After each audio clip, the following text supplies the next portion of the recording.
paano ba natin kakusapin ang isang tao in a civil discourse na hindi tayo nagbabangayan. Dahil meron naman ding gustong sabihin yung kabilang side, mamaya hindi natin pinapakinggan. So, I think we need to find a middle ground.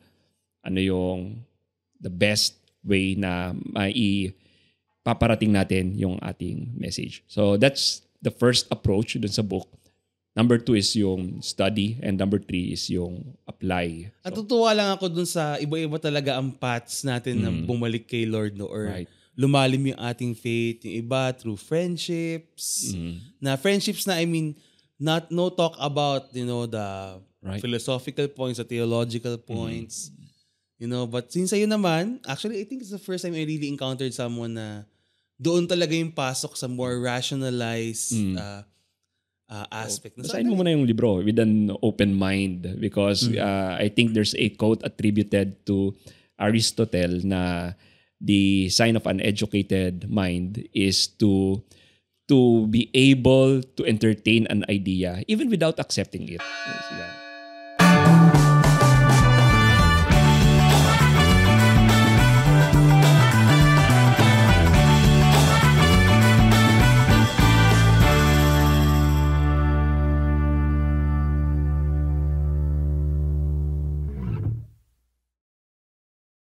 Hello everyone, we are back at the Padscast, and as you can see, we have a very major, pinapangarap ko lang to dati, crossover. Di ko na akalain na mangyayari talaga to, but here we are now. Because here at the show, we have one of the podcasters na actually predates the Padscast. Nauna siya sa atin ng ilang buwan, I think. Rare yun. Rare yun, kasi maraming podcast, dumating sabay-sabay sila on a later day, di ba? Tama. So tayo medyo yung mga tito. Tito. The podcast titos. Ang pangit ng term. I'm one of the few na surviving. I'm one of the few that's still here, no? Yes. So I'd like to welcome to the Padscast studio, Mr. Jay Aruga of the Jay Aruga Show. Thank you. Thanks for inviting me here, Pads Yes, Albert. of course. Nako naman. Yun nga, sabi ko, Jay, no, we are big fans of your show. Grabe. When I was looking at the scenario of podcasting in the Philippines, so nakita ko na yung Jay Aruga. And yun nga, for me, parang yun yung basihan ko. Sabi ko, ano ba yung magiging voice ng podcast? Ano ba yung magiging angle namin based on kung ano na yung mga existing. Kasama na yung mga international. Kaya hindi na kami nag-English. Kasi ang dami na, may mga Bishop Barron na, ba't ba kami mag-i-English? Oo nga, di ba? So, di ba, yung unang inclination namin, English para international audience. But we realized na, Tagalog na lang. Then we saw shows like yours, na yun nga, iba naman ang atake, iba ang angulo, iba yung very specific in space na ino-occupy in the world of podcasting and podcasting in general and also Catholic podcasting in the Philippines. No? So, we are so glad na ito nagkasama-sama tayo. Finally. Ngayon. Yes. Wala si Pads Chris busy siya, pero okay lang yan. No? He is with me in a spirit. And thank you, Jay, for coming over. Yeah. The pleasure's mine. Nax! Yeah. Kikiligin ako mag-edit ito mamaya kasi narinig ko lang itong boses na ito mamaya. Grabe. Sa Spotify, ngayon ini-edit ko na siya sa episode na namin siya. So, well, Jay, we'd like to, first of all, maybe learn a bit about you, no? Yes. Siguro, alam ko na hindi mo pinag-uusapan masyado yung sarili mo, di ba? Minsan lang, very few instances. Does your manager approve that we talk about you a bit? Yung manager ko na kamukhang-kamukha ko is, sige, sabi niya, okay ba? Yeah, okay daw. Okay, so, sa mga hindi nakakilala sa akin, I'm Jay Aruga. And may aklat akong rinilis. Conservative ka ba? A three-step approach to protecting the Filipino family from woke ideology. Yes. Published by St. Paul's. Yes. Wow. Yes. Nagkataon Nagkataon. na St. Paul's ang nag-publish ng book and invite mo rin ako. Wow, what a coincidence. Oo. Nagkataon lang. Kailangan pa pala kitang i-publish ng libro para mahila lang kita. Joke lang. And prior to this, actually, yun nga, like you said, podcaster ako. I've been doing the Jay Aruga Show for 6 years na. Yeah, Season kasi 6 kami 5 na. eh. So lamang na ako ng isang taon. Yeah, Oo. mga ganun. Yes. So, I've been doing this for 6 years now. And, ayun, I think tayo na lang talaga yung isa. Hindi naman.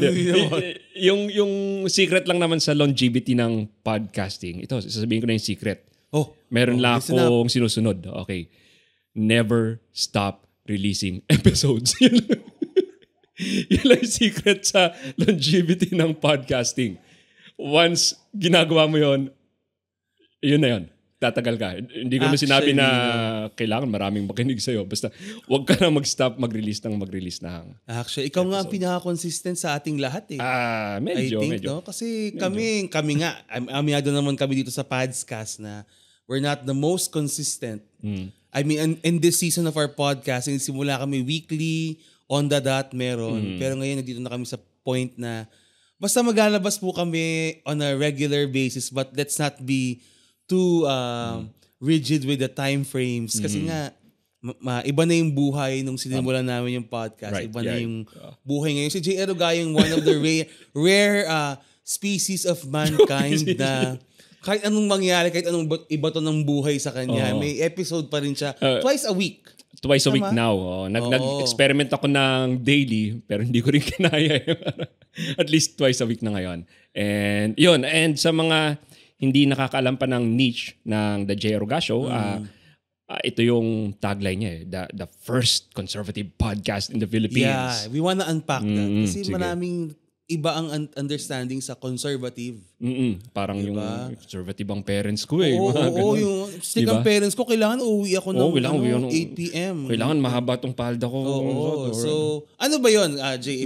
If you don't mind, kumbaga, if you can explain it yourself. Sige. When you call yourself a conservative podcast, what does that mean? Yes. When we say conservative, may gusto tayong i-conserve, di ba? Dahil From the word itself. From the word itself, di ba?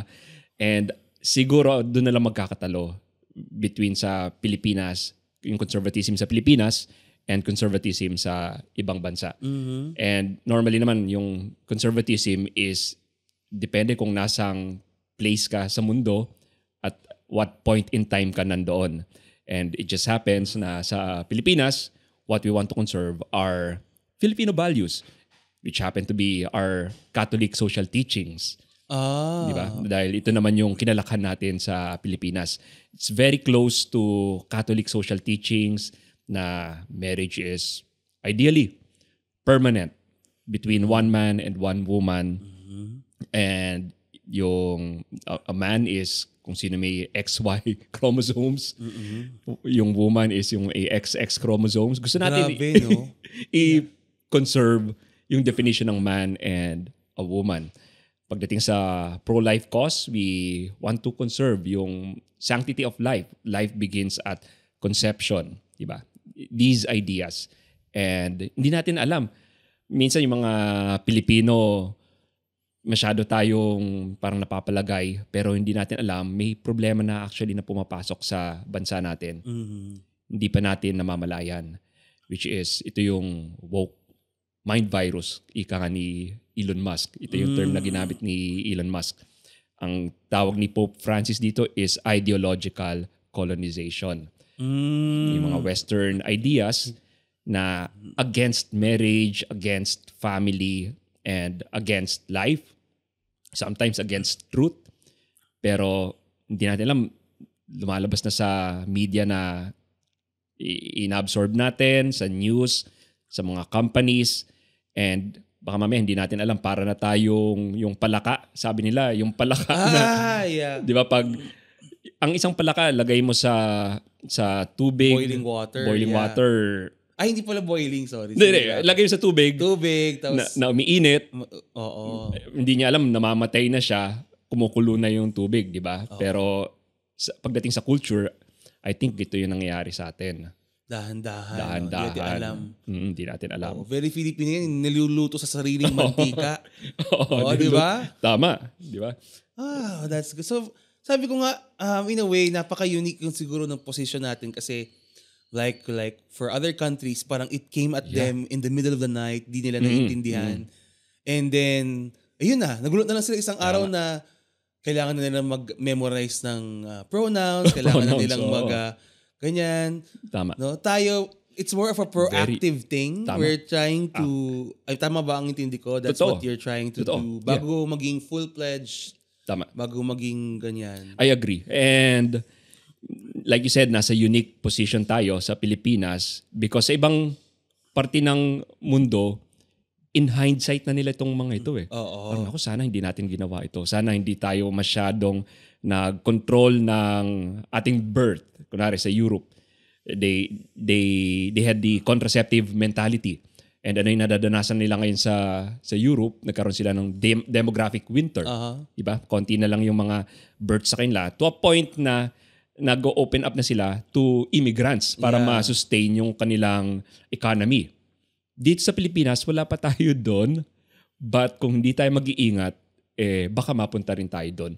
The sad part is, nandun na yung data eh. Pwede nating tignan yung data na naidulot sa ibang bansa. For instance, this year, pinag-usapan yung divorce bill. But nandun na yung data, lahat ng data ng effects ng divorce on children. Kailangan na lang nating aralin. And when it comes to the SOGI bill, pinupush din yung SOGI bill, nandun na rin yung data eh. Makikita na natin sa ibang bansa na medyo na-blur na yung distinction between a man and a woman to a point na ang isang biological male ay nakaka-compete na sa women's sports without full on at nagcha-champion pa. Yeah. Kaya yun, I think kailangan natin. Meron na rin ganyan tayo minsan, di ba, sa Olympics, di ba? Maging part na rin yan ng... Yeah, so ako believe ako because speaking up against, or hindi naman against, but about these things takes a lot of courage, boldness, and faith, I would imagine. Magkaiba nga, sabi ko nga napaka-weird nitong ito. Kasi we're occupying very different spaces. We utilize very different voices to achieve the same goal of evangelization. Right. Kami, mas more of, fun and just making people, listen by making them at ease, ganyan, no? Right. Parang si J. Eloga, mas punto per punto. Parang ganyan, ito na. Sinabi na ganyan, ganito, ganyan. I'll give you 3 reasons why, bakit. Which is, ayun nga, again, parang magkaiba, no? Yeah. Pero we're working towards the same goal. Ang interest ko, Jay, is how did this happen? Saan mo kinuhugot yan? Ano bang pinanggagalingan nitong advocacy mo na ito? Bakit naging ganito? Hindi naman ako Catholic. Pinanganak ka bang ganyan? Hindi ka ba Catholic before? Catholic ako before pala, but naging atheist ako actually. And that's why medyo familiar ako sa mga belief systems ng yung tinatawag nating woke, left, na pinaniwalaan ko din yan noon eh. Actually, nung atheist ako, I believe na parang dapat kung ano yung maximum pleasure na kayang maatim ng tao, dapat walang haharang dito sa atin, di ba? Dapat free tayo to achieve that. Yung tinatawag na hook-up culture, yung kung ano man ang makapagbigay sa atin ng maximum pleasure. And yeah, I was an atheist before, Pods. Kailan nangyari yan? Okay, so... Tinder. Hindi naman. Hindi naman. So, Tinder pala. Is there a God? Although may mga naalala akong nagpi-philosophize na ako nung 3 years old. Grabe naman, Jay. Totoo. Nung 3 years old ako na papaisip na ako, teka, bakit wala akong memories na maalala nung second and first birthday ko? Di ba? So nagpi-philosophize na ako noon. Kasi nung 3 years old ako, parang wow, ang saya. Third birthday ko. Pero bakit hindi ko malala yung second birthday ko? So malalim ka na talaga mag-isip. So, nung time na yun.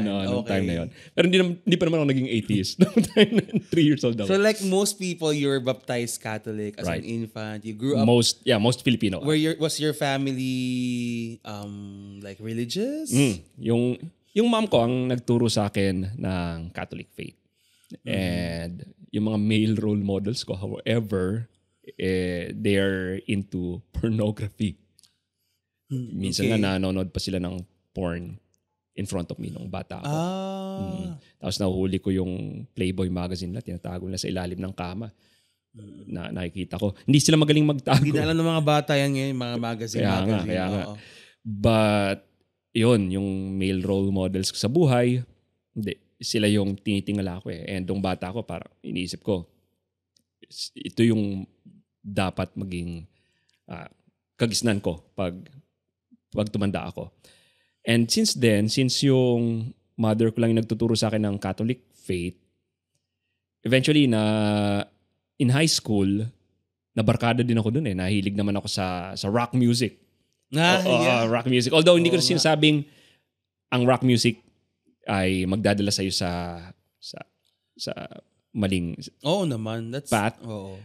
But may ilang mga lyrics kasi sa rock music na maaaring baka ma-desensitize ka into believing other belief systems. Lalo na kaya gusto kong balahan yung mga manonood, listeners na check nyo yung pinapakinggan nyo or yung beliefs nung pinapakinggan nyo. Hindi ko naman sinasabing wag nyo silang pakinggan na dahil beauty and art is si God naman yung nagbibigay niyan.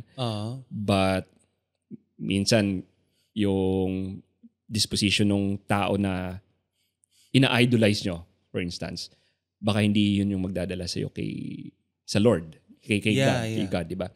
Kaya ingat lang, yun yung sinasabi ko. And don't make this a stumbling block. Kung medyo mahina yung pananampalataya, you need to pray more. Diba? So, yun. Nung high school, I listened to rock music. Pagdating ko nung college, sa UST ako nag-college, University of Santo Tomas, the oldest Catholic school in Asia.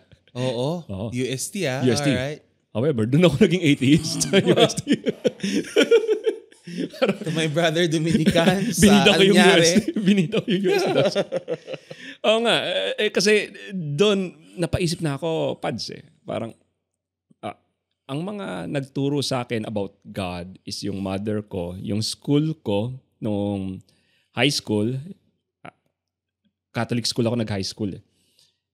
But, I think yung question about does God exist, hindi naman tinuturo yun sa school. Tsaka hindi siya naturo sa akin ng mother ko. So, kaya nagtanong ako ng mga common questions like yung problem of evil, for instance. Sa mga hindi nakakalam ng problem of evil, if God is benevolent and omnipotent, meaning He can do it. Whatever, almighty, di ba? Yeah. Why doesn't God heal our suffering, di ba? Di sabihin, either hindi pala powerful si God o baka mamaya hindi naman pala siya sobrang good. So yun yung dilemma ng problem of evil. And may mga sagot naman yan sa internet, mag-search ka lang. Pero that time, nung nasa UST ako, this is the 90s. Nung 90s, hindi pa masyadong big deal yung internet nun. And kailangan pumunta ka sa library para malaman mo yung mga sagot doon. Although ang laki ng UST library, pero kung bata ka medyo hindi mo naman tambayan yung library, mas tambayan mo pa yung mga rock concerts or yung mall. So kaya from there is naging atheist na ako. Sa UST.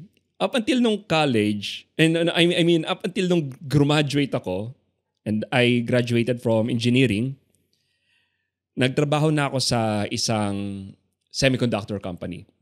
Sa manufacturing plant. May nakilala ako doon. Napaka-interesting na kaibigan. Lagi ko siyang nakakwento eh. Siguro nakakagat na niya yung dila niya every time na kinakwento ko siya. Kawawa naman so ngayon baka makagat na naman niya yung dila. Wala siyang panlasa siguro. Si Alex. His name is Alex. And siya yung nag-introduce sa akin kay St. Thomas Aquinas. Pero mo sa UST ako nag-aral. Hindi ko nakilala si St. Thomas Aquinas.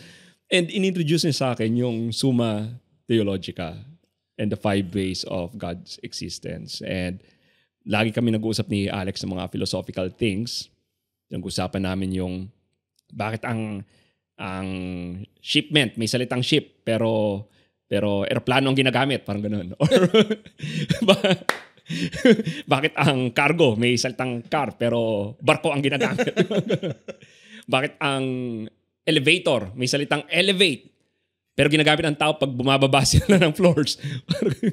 So mga philosophical na usapan. Ang labo ng usapang yan. Gusto ko yan. Okay. Mga philosophical na usapan na pang pilosopo talaga. Yun yung usapan namin ni Alex. Eventually, nag-usap kami ng mga malalalim na usapan. Parang mga balon. Balon sa lalim. So, ayun, from there, tinanong ko siya, do you believe in God? Tinanong ko siya about the problem of evil. And inintroduce nga sa akin ni Alex yung Summa Theologica yung 5 ways of God's existence sa Summa Theologica ni St. Thomas Aquinas. And from there, in-entertain ko na yung belief in God. Dahil, parang, hey, it seems to make sense. And medyo nag-full circle dahil kay St. Thomas, doon sa school named after him, doon ako naging atheist. And si St. Thomas din pala, yung magbabalik sa akin into a belief in God. Kaya, yun, lagi humingi ng prayers from St. Thomas Aquinas. Okay. Yeah. Ang galing Ang natutuwa lang ako dun sa iba-iba talaga ang paths natin na bumalik kay Lord, no? Or lumalim yung ating faith. Yung iba through friendships. Na friendships na, I mean, no talk about, the philosophical points, the theological points. But since sa'yo naman, actually, I think it's the first time I really encountered someone na doon talaga yung pasok sa more rationalized aspect. So, ang galing lang. Yeah. Ang galing no. So, you went, basically, from not practicing your faith, I imagine, atheist ka to becoming like, ganun ba yung kabilis? Parang ganun ba yung ka-instant? Medyo may konting journey pa. Wow, journey. Hindi ka ba kasi marami namang Christian churches. Kaya nga. And actually, yung reversion story ko, mula nung naging atheist ako to becoming a practicing Catholic is 18 years actually. So mga parang year 5 pa lang to. Medyo matagal ba yung show, Pads Albert? Gano'n? Kaya ba ng 18 years tong show? Pwede naman, pero mga 2 seasons ko na yun. Hindi, pero in reality, 18 years inabot. And ayan, medyo giveaway na nung edad ko nasa... wala ako, di ko binilang Okay. Bahala na kayo mag-compute ng math. Malay nyo, nung tama nga si Pads Albert, bata pa lang talaga ako naging atheist. So, 18 years old lang pala talaga ako ngayon.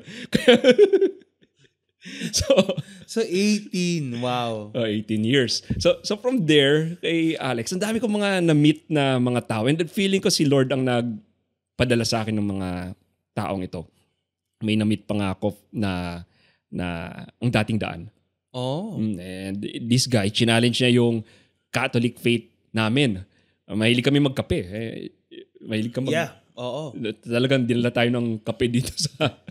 Dahil mahilig din kayong mag-brew, di ba? Yeah. Mahilig ako magkape. And doon sa kapihan, para itong luneta di ba? Sa luneta, dito nangyari mga debate. Doon sa kapihan namin, doon kami nagdi-debate. Tapos nakaka-debate ko itong ang dating daan guy. And papangalanan ko lang siyang si ADD guy, hindi attention deficit disorder. Pero ang dating daan. Okay. So si ADD guy, kinakalaban niya lahat ng mga Catholic beliefs namin dun sa area. And ako, hindi pa ako convinced again sa Catholic faith nung time na yon. Kasi kakabalik ko lang sa theism. I could be an evangelical, an dating daan, INC. But somehow, itong mga tinuro sa akin ng mother ko, like I said, yung mother ko ang nagturo sa akin ng Catholic beliefs, parang I'm clinging to them. Kaya mahalaga yung parents, tinuturuan pa rin yung mga bata. Because hindi mo alam kung ano yung siniseed mo sa mga anak mo. So I'm clinging to my Catholic faith. And may mga tanong si dating Dan bakit kayo ay kumakain ng dugo, for instance? Yung INC tsaka ang dating Dan, may same beliefs sila. Yeah. Or bakit naniniwala kayo na namatay si Christ nung Friday tapos nabuhay siya nung Sunday when in fact sabi sa Bible ay 3 days, 3 nights. Eksakto. Sabi, para sa kanila, exact daw. Dapat na 3 days, 3 nights na si Jesus ay Hindi ko alam yun na issue pala sa kanila. Issue sa kanila yun. Oo, okay. Yung bilang, di ba? Kung bibilangin mo, Friday to Sunday, 2 days lang yan. Dalawang dapat Monday. Dapat daw Monday. So, yun yung mga tanong ni ang dating daan. China-challenge niya yung Catholic faith, kasama na dun yung, bakit tinatawag niyang father ang mga pare, di ba? So from there, I did my research and thankfully, thank God, nung time na yon, wala na ako sa UST, hindi na siya 90s, nasa early 2000s na siya or early to mid 2000s, may internet na. Kaya thank God, madali na mag-research. So dinala ko ng aking research sa Catholic Answers. Ito yung one-stop shop natin for CatholicAnswers.com. Yeah. Hindi, Catholic.com actually. Catholic.com, yeah. Hindi kasi baka yung listeners, they wanna check it out. Yes, check it out. Super useful. Yeah. Super useful. Catholic.com. And uso pa nun yung forums. Yeah. Fora pa yung plural. Forum. Di ba yung forum nun, magta-type ka ng tanong, then sasagutin ng admin yung tanong mo. Yeah, Yun yung mode of communication. Yeah. Basically, message boards. Message boards. So, nag-search ako through the forum ng Catholic Answers and surprisingly, may mga sagot pala sa lahat ng mga paratang sa Catholic faith natin. And I devoured lahat ng mga information na ito. Para ka nakahanap ng treasure chest of So, nakahiligan kong magbasa ng mga aklat na sinulat ni Trent Horn, Jimmy Akin, Carl Keating, Tim Staples, yung mga regular. Mga taong in-interview mo na sa show mo. Milan, si Trent Horn, si Jimmy Akin, si Carl Keating, si Tim Staples. Nakakapaliit yung guest list mo eh. Ako nang liliit sa kanila, pagkausap ko sa kanila. Kaya, yeah. And during that time, hindi ko naman nakikita na makakausap ko sila. So, yun. Binasa ko yung mga libro nila. And unti-unti, papapaniwala na rin ako sa aking Catholic faith. Sa Catholic faith natin. At the same time, napapapaniwala na rin ako sa social teachings ng simbahan. Mm-hmm. However, may konting problema pa. Intellectually, na naniniwala pa lang ako. Pero na-ingrain sa akin yung mga yung male role models ko, nanonood sila ng porn noon, di ba? Parang in theory, okay, I agree. Mm-hmm. Pero in practice, medyo mahirap eh. Di ba? Parang medyo mahirap. Kaya doon ngayon papasok yung isa kong kaibigan na JW, Jehovah's Witness. And yung mga Jehovah's Witness, medyo may konting weird na maniniwala sila. No offense sa mga viewers na Jehovah's For lack of a better term, weird. Let's say, hindi sila pumupugay sa watawat. So that's one.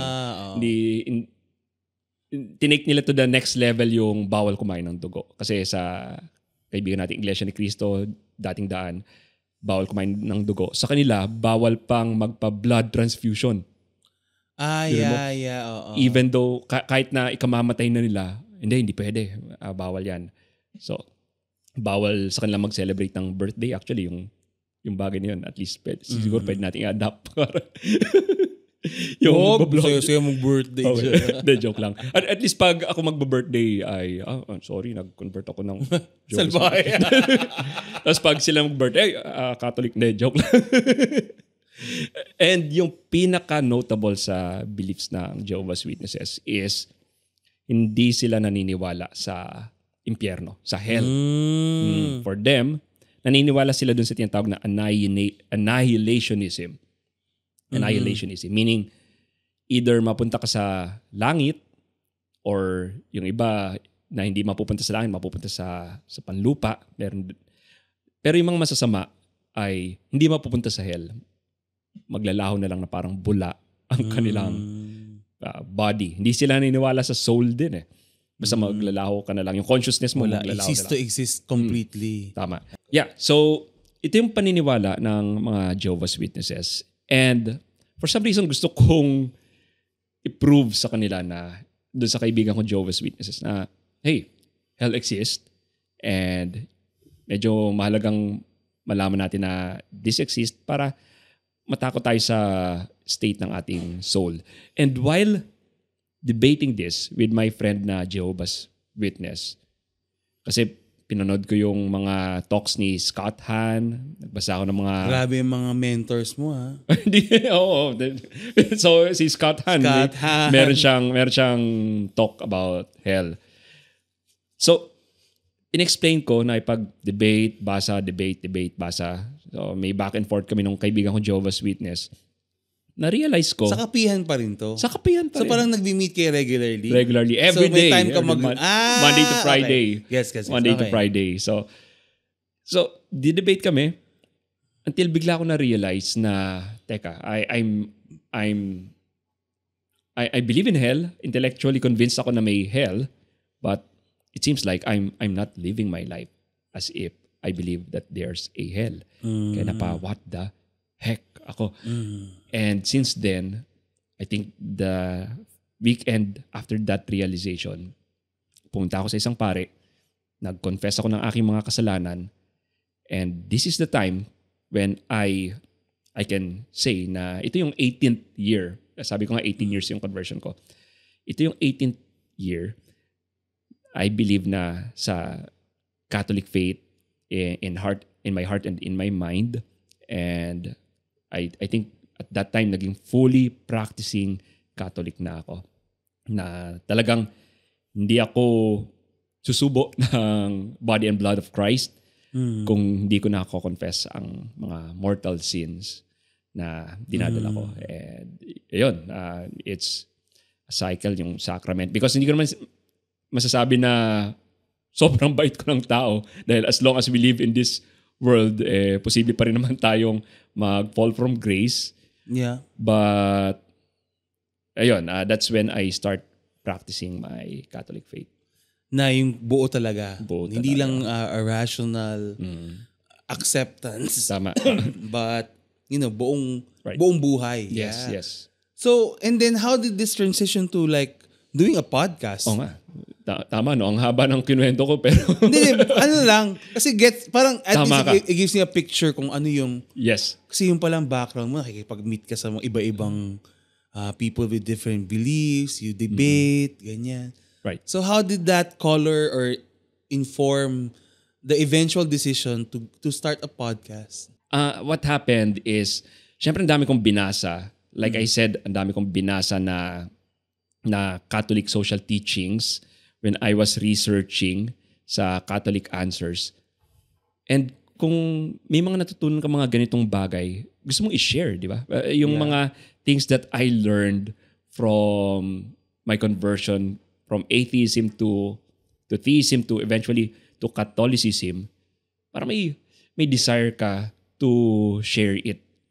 And nung 2019, dito ko nakita yung opportunity. Medyo yung bangayan sa election kasi nung 2019, senatorial election. Medyo toxic yung mga usapan doon Si Duterte yung president. Alam naman, kung maalala natin kung ano yung time na yon, ang init ng debate sa Facebook or sa social media. And since then, naisip ko, I think kailangan mag-start ako ng podcast. Yung first episode ko is about open-mindedness. And nandito sa book yon. Dahil gusto ko muna i-tenderize yung isipan, yung puso't isipan ng mga tao. We need to have a change in attitude. Maybe we can assume sometimes na baka tama yung sinasabi ng kausap mo. Yun, yung mga ganong attitude. And yung start ng podcast, I talk about fallacies. Nasa book din yon. And how to have a fruitful conversation. Yeah. Fruitful. That's a good term. No? Oh. So, yun yung unang year 1 ng podcast. Although I still talk about some topics na quote-unquote conservative nung year 1 ng podcast. Actually, kinakabahan ako nung time na yun dahil wala pa akong masyadong kakilala. Hindi pa tayo magkakaibigan noon. Wala pa akong group of friends nung nag-start ako to label the podcast conservative, wala pa akong kakilala, wala pa akong network. And kinakabahan ako. Parang may makikinig pa ba nitong podcast ko once nag-out ako na conservative ako. Yeah. So, yun yung fear. But eventually, the Lord provides. Dami kong na-meet ng mga tao. I just talk about things. I offered this for the Lord. Lord, itong ginagawa ko, please, kayo na po bahala. Kayo ang marketing director ko. And kayo na po bahala. Ito ang may offer ko. Hindi ng marketing director mo. Ito ang offer ko. Kayo na po bahala mag-multiply ng loaves. Parang yung the multiplication of loaves. Yeah. So, in-offer ko yung basket ng fish and loaves to the Lord. Then si Lord na ang bahalang nag-multiply nito. Yeah. So, I mean, tama ba that the parang it started with more about teaching people how to parang navigate itong mga controversial issues and conversations. Right. Na fruitful. I like that term kasi nga madalas ang goal nila sa internet, sa social media, magbarahan lang. So, to silence the other side. Tama. Diba? To cancel, kumbaga the term, no? To cancel or to silence the other opposing opinions para yung amin lang yung manaeg. Which is a sickness of everyone on all sides of the conversation. Would you? Yeah. Yeah, no? So, Tama. And that's why yung pinag-usapan ko sa year 1 and maybe year 2 ng podcast, kinuha ko lahat nito, linagay ko sa book. Because yung book, the 3-step approach actually is to prepare. Yun yung unang sinasabi mo.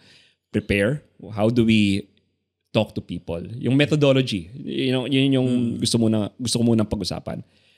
Yung paano ba natin kakusapin ang isang tao in a civil discourse na hindi tayo nagbabangayan. Dahil meron naman ding gustong sabihin yung kabilang side, mamaya hindi natin pinapakinggan. So, I think we need to find a middle ground. Ano yung the best way na paparating natin yung ating message. So, that's the first approach dun sa book. Number 2 is yung study and number 3 is yung apply. So, paano i-apply? Yung study, yung number 2 is nandito yung statistics, research, and I talk about 3 fact-checking. Fact-checking. Kasi kaya nga. madaling kumuha ngayon ng data sa internet pero hindi naman pala totoo. So, yun yung in-offer ng book. And may 3 hot button issues dito. Sige. Ay, grabe. Nako, ito na. The exciting part. Nako, ito na exciting part. Ang babash na si Podcast. De joke lang. Makancel. Sa show po niya kayo mag-bash. Anyway, so, yun. Yung 3 hot button issues that I talked about sa book is divorce, same-sex marriage, and gender ideology. And Naku, mahirap yan. Alright. Actually, nung unang sinabit ko yung manuscript sa St. Paul's, 5 to, di ba? May abortion pa, tsaka contraception. But tinrim natin to these 3. And the reason na tinrim natin to these 3 is because ito yung pinaka necessary at this point in time. Yeah. Di ba? Dahil this year, pinag-uusapan yung divorce sa Congress. Pag-uusapan na siya sa Senate, and I think kailangan natin ma-change at least yung hearts and minds ng mga tao. Ma-explain natin sa kanila kung bakit we oppose this and ano yung danger na dadalhin nito ng divorce. The same way sa SOGI bill, yung sa gender ideology, dahil nakikita na natin sa ibang bansa eh. Sa ibang bansa, makikita mo, nag-post ako sa The J. Aruga Show YouTube channel recently, may 2-year-old na nakita ko yun. Tinransitionan nila ng 2 years old, no? Kaya nga 2 years old, tinransitionan ng parents nila mismo. Babaeng bata, 2 years old. Dahil sinabi doon ng bata, tama ba? Parang ganun. So, stereotypically, yung mga gusto niya, yung mga panglalaki. So, babae yung anak nila. Di ba ayaw nga nila ng stereotypes? Well, yun yung sinasabi natin sa book. Medyo grounded on gender stereotypes ito, yung gender ideology. Di ba? Parang dahil sa ang isang bata nakahiligan lang ang something na, let's say this sa case na to, ng 2 years old. Babae siya, and napansin na ng parents nila na nung at 2 years old, parang gusto niya yung mga panglalaki na mga laruan, gusto niya yung mga stereotypically panglalaking kulay.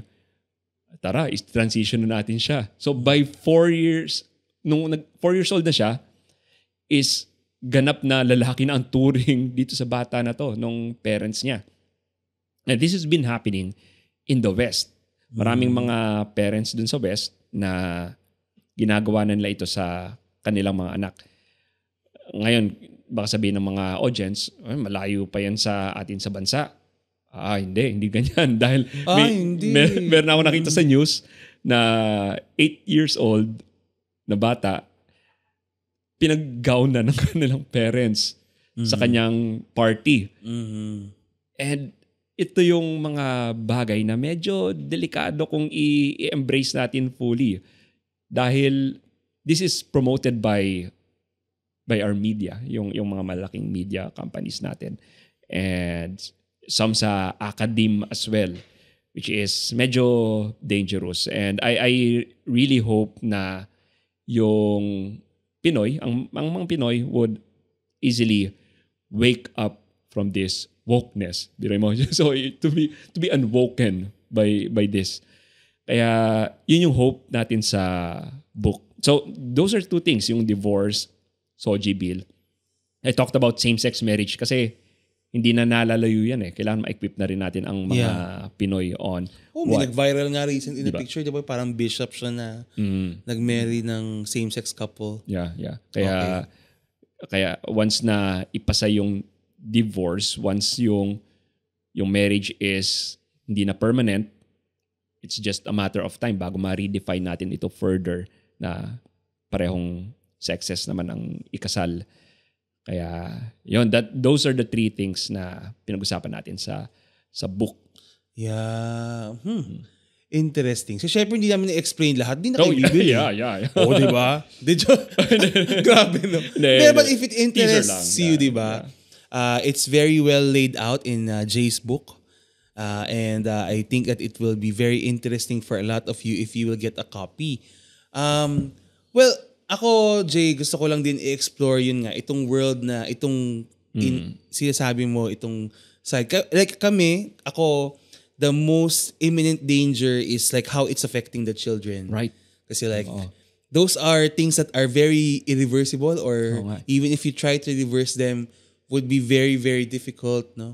Sa akin lang yung to regain that sense of, yung common sense na, yung 2 years old, kaya ba talaga niyang sabihin na, ano pala ako, boy pala ako, ganyan. Tama, di ba? Tapos yung mga ganun na, I mean, not to be anything but it's kawawa naman to mga to. And I think we have to regain a certain level of, ano ba, ang pangit kasi na po sa mong common sense, parang sasabi mong hindi sila nag-iisip. But, I think, yung parang masyado lang kasing, nagulo-gulo na, parang it got twisted up into your own, I know what you're saying. Kaya nga yung subtitle ng book is to protect the Filipino family from woke ideology because it starts with the family. Like I said, yung kwento ko sa life story ko, yung male role models ko, although yung mother ko taught me my Catholic faith, yung male role models ko naman, medyo hindi sila ganun ka-conscious sa pagiging good example sa akin bilang bata. And malaki yung naidudulot niyan dahil studies show na kapag yung father ay hindi na nagsisimba, 3% na lang sa mga anak ang magiging 3% palasimba. Oo. Compared to 30% kung yung father at mother ay nag-continue sa pagsisimba. May 30% chance yung mga anak na mag-continue pa rin sa pananampalataya. Pero yung father lang, pag siya na yung nag-stop na magsimba, pero yung mother patuloy pa rin nagsisimba, ang laki nung drastic yung change, diba? Drastic. From 30%, naging 3% sa mga parang anak. Yung data yan, di ba, na yung kapag ang father ang unang nag-convert, parang the whole family tends to follow Yeah. the lead, no? Pero pag anak lang or, di ba? Ako, may mga kilala kong ganyan. Yung ako, I'm a devout Catholic, pero yung parents ko hindi. Mga kapatid ko hindi. Siguro, Jay, I just wanna use the rest of the time to just unpack some things about conservatism. Okay. And woke ideology. Kasi like, in your experience, ano yung mga pinakamalaking misconceptions pag sinabing conservative ako? Kasi like ako minsan, or dati nung wala pa akong masyado exposure sa ganitong mga bagay, parang naisip ko talaga mga conspiracy theories. Yung mga, na in the internet, sila yung laughing stock, sila yung ginagawang butt of the jokes, ganyan. So, like, ano ba yung mga na-encounter mo na harmful stereotypes against conservatism na you wanna parang speak out against or to clarify? Yeah. So, tama kayo sinabi mo na kapag conservative is yun yung stereotypes. And kasi may mga ibang conservatives na talagang far right na tinatawag. Kasi spectrum po ito. No? Hindi naman siya like section na conservative, liberal. Sino yun? So it's a spectrum. And ang isang misconception din sa conservative is masyadong authoritarian yung conservative, di ba?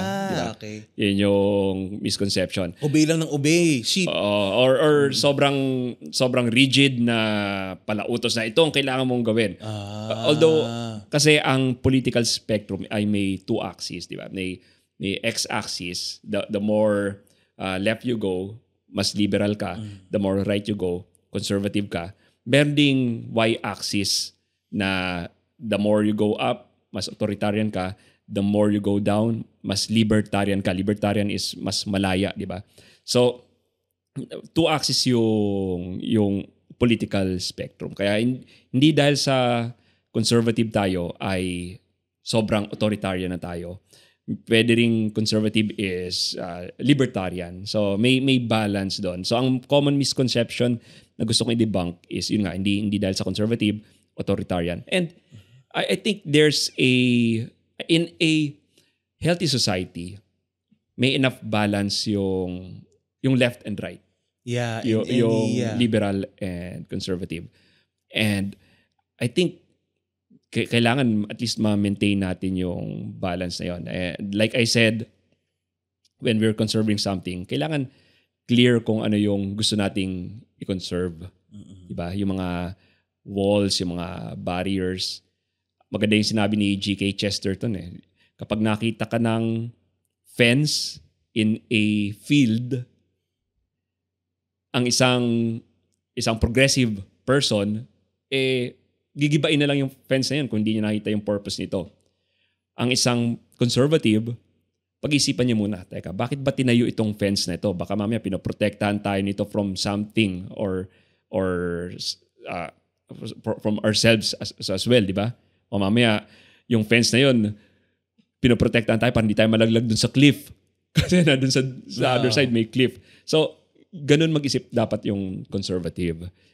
Kailangan yung mga structures na nag-work in the past ay pag-isipan natin kung dapat bang i-conserve to. And if so, then kailangan nating protektahan.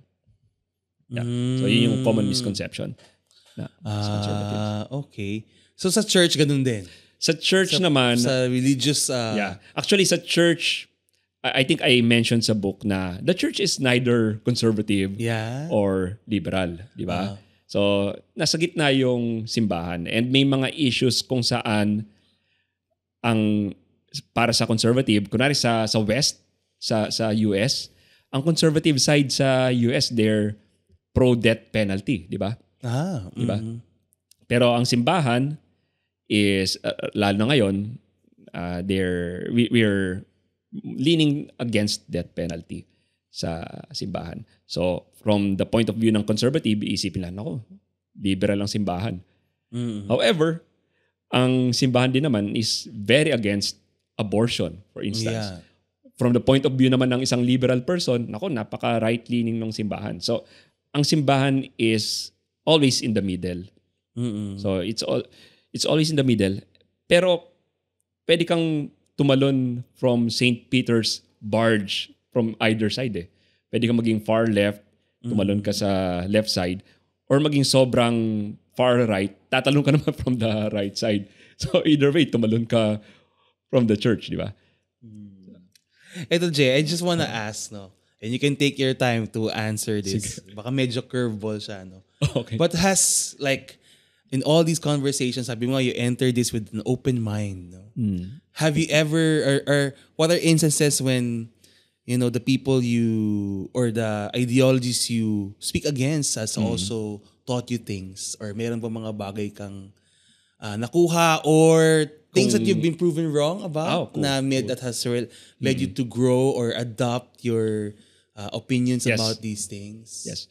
That's a good question, and I've always been thinking about it. Kung saan nga ba ako nag-change ng mind about. Definitely hindi na mag-change yung mind ko on mint flavored chocolates. Kasi kadiri yun. Okay, we're on the same side. Very good. Kadiri yun. Para kang kumain ng tsokolate habang nagtutoothbrush. So parang kumakain habang natututbrush. Period. Yeah.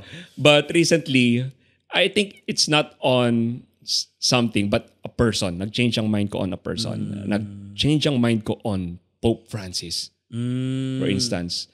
And I think recorded sa podcast ko na medyo critical ako about Pope Francis noon.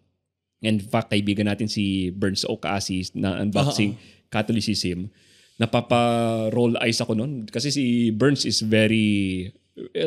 mahal na mahal niya si Pope Francis. Oo, tsaka ang papacy. No? At ang papacy. Oo.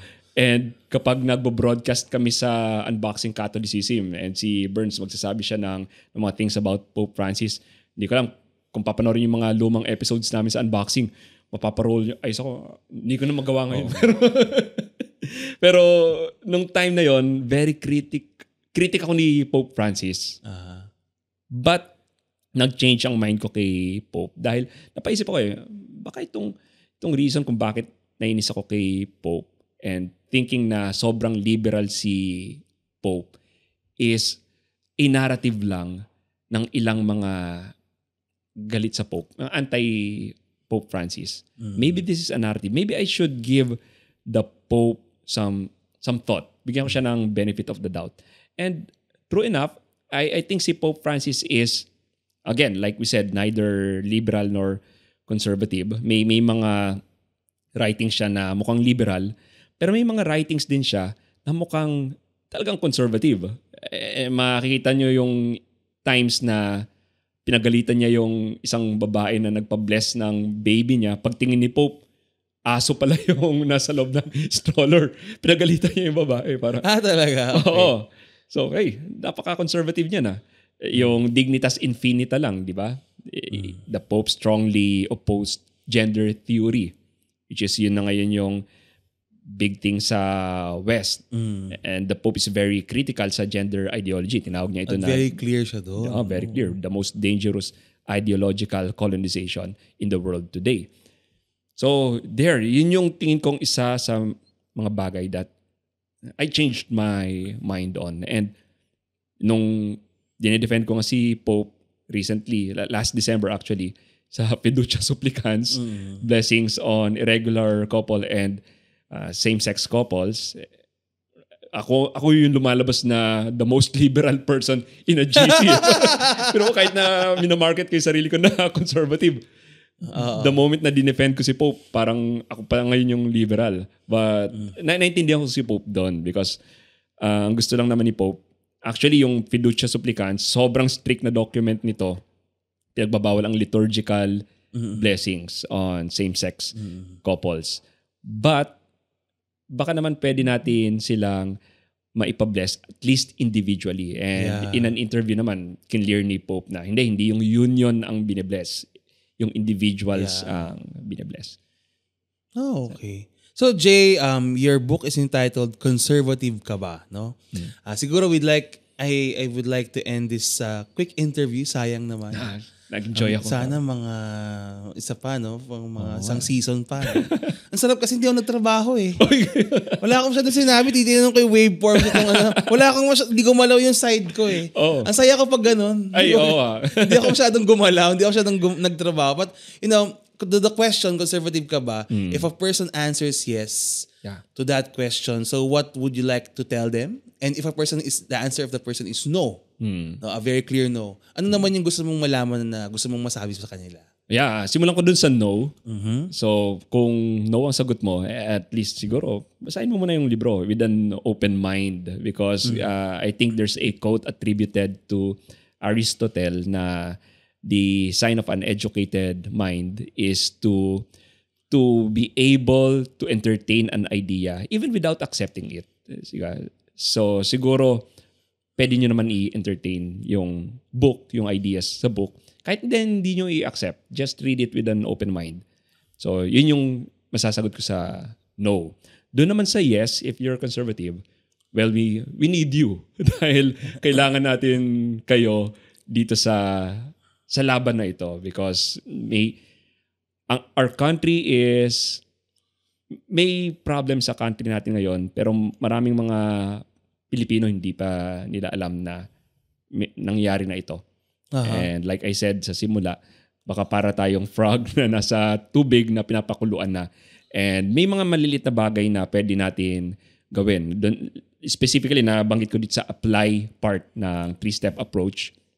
May mga conversations tayo na pwede natin simulan with someone na hindi naman tayo directly nag-evangelize kung takot kang mag-evangelize, which is dapat nag-evangelize tayo. But pwede tayong mag-evangelize subtly sa mga kaibigan natin, sa family members natin, just by doing some simple conversations,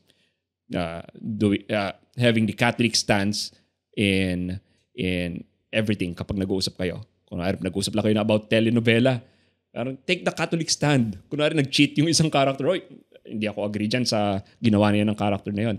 Yung mga subtle na usapan na yun. And marami pa akong nabanggit on how to apply our faith dito sa book. Yes. And if you are interested in those topics to enhance yung more than anything else for me, ang pinakamahalaga na gift ng book ni Jay at ng podcast ni Jay is really to recover the art of having fruitful conversations. Kasi I think yun yung most urgent. Yeah. No, palagi kaming binabrand na, ang gusto nyo kasi masunod ang simbahan sa lahat ng bagay, magkaroon ng theocratic society ang mundo, ganyan. Hindi naman. More than anything else, at this point, we just wanna have fruitful conversations. Na hindi tayo nagbabangayan, sabi nga dyan, hindi tayo nagbabarahan, but we wanna listen and learn from each other. And I think the book of Jay really contributes to that goal in mind. So Jake, would you like to invite our listeners to the book and to your show? All right, I would like to invite the audience to grab a copy of my book, Conservative Ka Ba? A 3-Step Approach to Protecting the Filipino Family from Woke Ideology. Available at any St. Paul's branch near you. And meron din sa Shopee. Shopee. Meron din tayo sa Shopee sa mga gustong bumili pag sa Shopee online. ba, dahil nasa iyo yung books, may signed copy ba yan? Pwede nilang i-message sa akin. So, di ba? Extra perk yun, di ba? Signed copies. Right. Through Jay Aruga at his Shopee page. No? Yes. And of course, I would like to invite the audience sa aking podcast, The Jay Aruga Show, available at Spotify, Apple, wherever podcast might be. And ngayon, nasa YouTube na siya kasi nag-transition ako from being a podcaster to being a YouTuber. Hindi ka naman tumigil. Iniwan mo naman kami sa podcast. Podcast baka mamaya Mr. Beast ka na. May mga ano ka na pa game show. May mga namimigay ka na ng pera. Hopefully. Meron nga akong pa-promo dun sa isang episode Mahulaan nila yung favorite Beanie member ko. Bigay ako ng free copy ng aklat. Talaga ba? Oo, so yun. Wow, imagine yan. No? Alright, so Jay, thank you very much for being here. Thank you for and I thank you to the manager. So sir, thank you po for letting your most precious talent come here. And I know how precious your weekends are to you, so I won't hold you much longer. But I hope that we can have more opportunities definitely.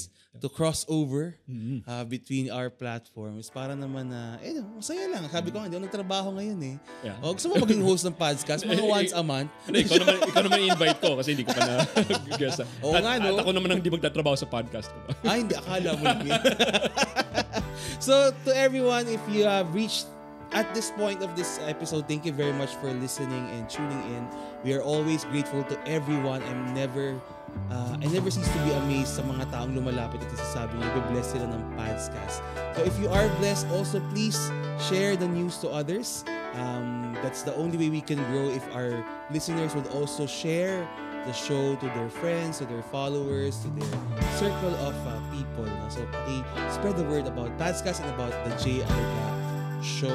And if you want to support podcast, of course, the first most important thing is to support St. Paul's, our producer, your number one source for all things Catholic. We have branches nationwide, and we have stores on World Wide Web, stpauls.ph, Facebook, and TikTok. So we hope that you can support our ministry so we can continue producing quality Catholic content for everyone. Muli po ako si Paz Albert with J. Alga. and this is the Pazcast powered by St. Paul's, and may God bless us all.